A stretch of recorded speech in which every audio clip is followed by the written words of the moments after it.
Alright, what is up? Welcome back to another video. Just always have random stuff on my desk here. But I think that's kind of clean. Good enough. Just some board. It's all good.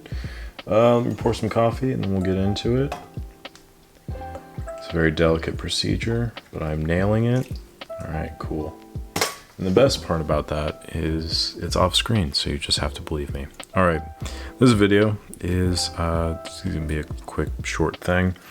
I really just want to talk about a camera that a customer sent in. Normally I do this and I talk about the thing that I repaired on it and what have you. However, this was kind of a monotonous repair because it was just a ME Super with the infinite winding issue.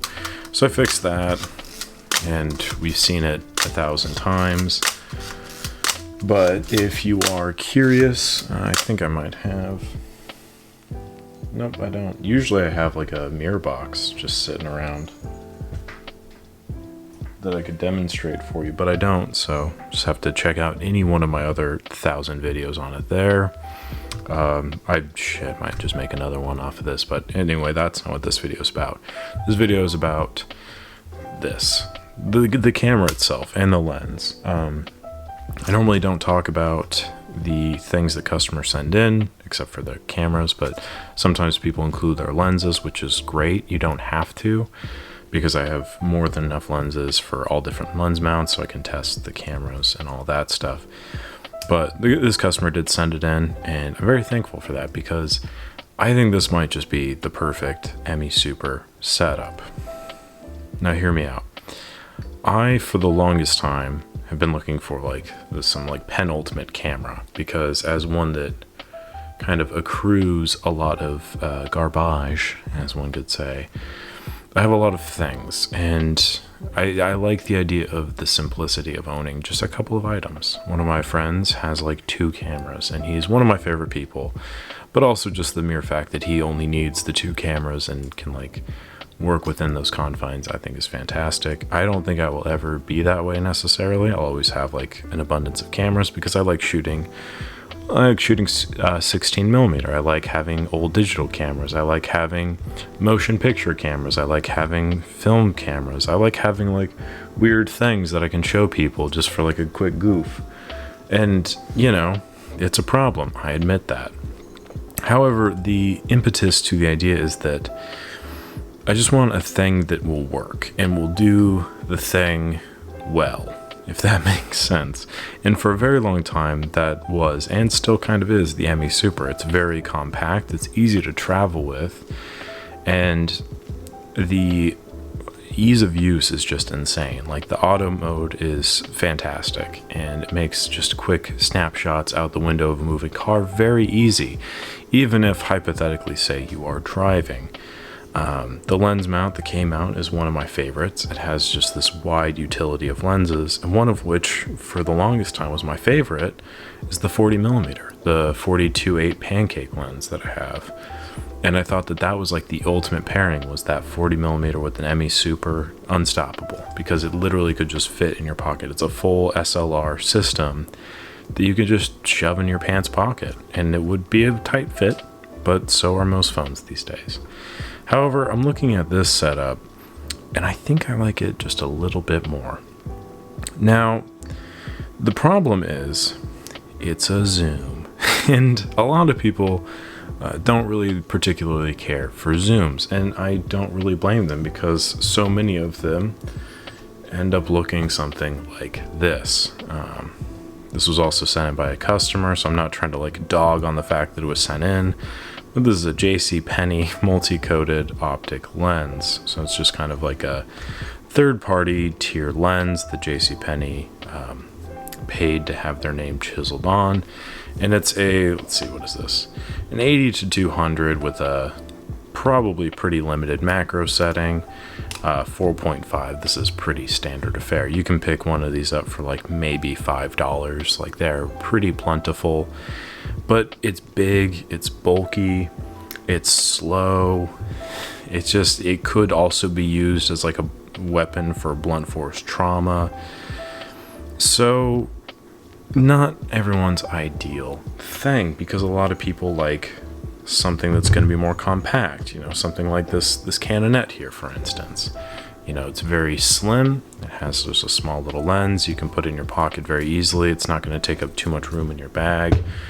And the limit of the focal length makes it easier to use because you're not sliding through from 80 to 200. What should I use? What should I use? You just have the one. And I've agreed with that for the longest time. I always think that prime lenses for video stuff are my favorite because they're typically a little bit faster. They're limiting in what you're going to be doing with them. And overall, it's a much more concise experience that I personally prefer. However, I'm looking at this, and this is a Pentax 35 to 70 3.5 4.5 lens, and that's it.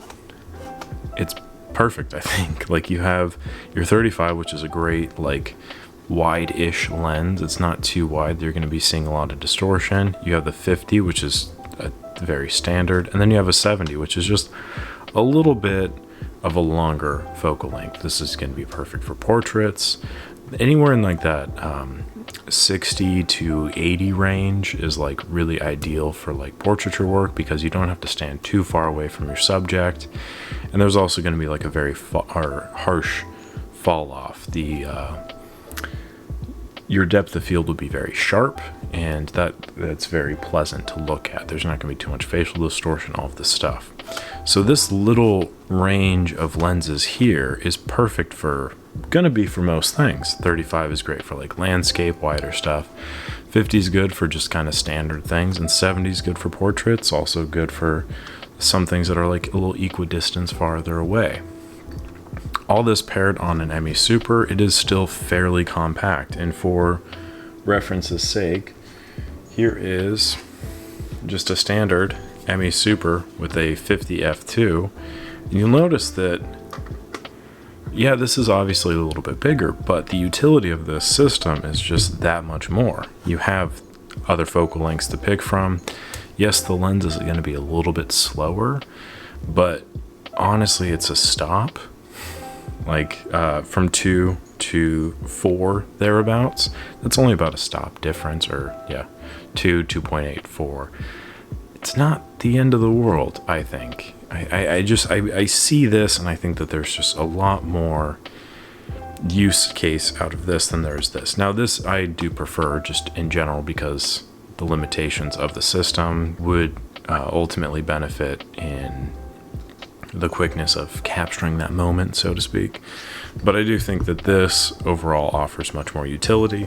And these lenses, I just looked on eBay, they're $40. This lens is not very expensive, and it's pretty decent from what I can tell. I've not shot any film through it, and I probably won't because I have way too many lenses, but I'm just looking at this, I'm like, this is $40. And ME Supers, you can get this for a stick of gum. I don't know, it's a very affordable little package that will pretty much cover all of your bases that you could ever need. The ME Super, I think, is one of the best intro 35mm SLR cameras out there. There is a lot to say about its reliability. Over time, it's not the best. Some of the electronics can be faulty at times, but in terms of offering the auto setting for someone who doesn't know anything about film photography and just trying to figure it out, then you have the manual, so you can start making more selective decisions. You have the manual selection, or you have the mechanical selections, your flash sync speed of 1/25th and bulb, so that way this will always work in some capacity. It's a great system, and it's one that I personally recommend a lot. Very affordable, in my experience, easy to work on for me. Not the easiest for people to get into, I understand that, but overall, this is a stinking great deal of a camera, and I cannot recommend it enough. And this lens too is great because, again, it gives you that full range, and these are mostly going to be the focal lengths that you're looking for when you're looking to pick up a lens that isn't a 50mm. So I just have to say, I think this might be one of the most ultimate ME Super setups you can find, ultimate film camera setups you can find. I'm not ready to say that the ME Super is my favorite film camera again because I've been burned a little bit lately, but I do think that this has a special place in someone's collection. I think that this should be in more people's film, in more people's camera bags. And yeah, I think it really works well for most things. I can't get over how tiny this little lens is and just how cute it is. It's so cute. It's so cute. Anyway, that's it for today's video. Just wanted to wax some lyrical on the ME Super. It's been a while since I've talked about them, and you know, what is it, the first true love or whatever doesn't go away. But thank you so much for watching. Appreciate it as always. Make sure to like the video if you enjoyed it, subscribe to the channel, and appreciate that so much. Trying to get up to 3,000 subscribers at some point in the future, so that way I can make more money and do more cool things. That's pretty much my entire motivation here. Help people out, make money so I can help more people out and do more fun things. So thank you so much for watching. Appreciate it as always. Make sure to do all the stuff as mentioned before.